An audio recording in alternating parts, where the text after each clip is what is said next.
Thank you, Mr. Chairman. It's good to be back on the subcommittee, good to be with my friends, and thank you, Mr. Horowitz, for appearing.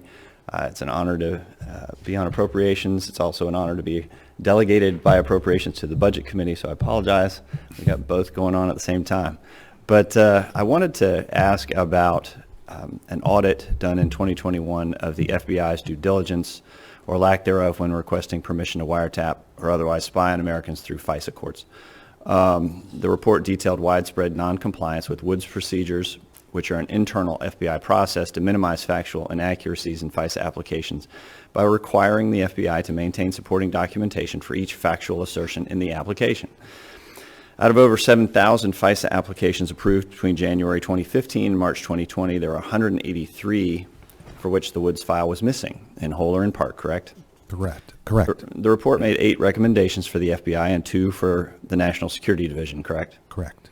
It's my understanding that recommendations 4 through 8 were resolved. Recommendations 1 through 3 made to the FBI were closed before needing to be resolved, meaning the FBI adequately revised its FISA policy preemptively before you made an official recommendation. Is that correct? That's correct. As we were doing it and telling them what the problems were, they were trying to fix them along the way, which is exactly what we want to see happen. Got it.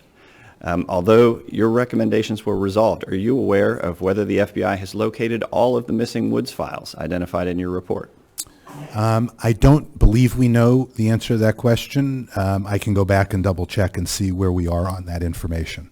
I appreciate that. If the FBI cannot provide an answer to your efforts to find this information, would your office open an investigation? Frankly, I think at this point some of those were older. We'd be beyond a 5-year statute of limitations, so I don't think that would be likely at this point. I think what we've been trying to do is get them to change both in fact and culturally how they look at these and how they're doing them. I just want to make sure that the lesson learned is not just wait you out. Oh, well, let me just say, they will not wait us out. We are still doing oversight of the FBI and how it handled, for example, the Katrina Leung situation back in 2003, 4, and 5. We continue to do follow-up with them. So 20 years later, we're still on these issues. Good. Let me move on. At the Senate's most recent open annual worldwide threats hearing, Director Wray stated that the FBI has in the past bought precise geolocation data derived from mobile phone advertising, in the words of the Wall Street Journal, before backing away from the practice in the face of thorny legal issues. Have other parts of the DOJ purchased, or are other parts of the DOJ still purchasing this kind of information about Americans? So we're looking at that. We saw those news stories. We're looking at that issue. I don't have anything right now that I can report to you, but I'm happy to follow up on that. Needless to say, that would be very disturbing.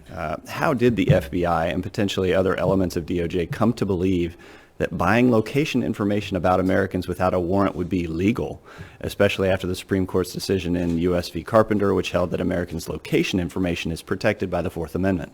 I think it raises precisely the issues you mentioned. I think, what I'm supposing may have happened is before Carpenter, of course, the department took advantage, at least in some instances, of the ambiguity in the law. Post-Carpenter, that, of course, shouldn't have happened. Are you aware of any other parts of DOJ that have bought or are buying similarly sensitive information, like communications records or internet records? I'm not at this point, although we did have recently an inquiry from Senator Wyden about a program that was being run through the state of Arizona Attorney General Office, and we're looking at those issues right now. He raised them a few weeks ago. So these are issues that are on our radar and are something we're focused on. The use of subpoena authority, the use of other authorities to obtain information. Well, you have a track record of achieving compliance from agencies that otherwise are reluctant to provide it, and I want to thank you for that and urge you to continue your work aggressively because it doesn't seem that the message is getting through. I yield back.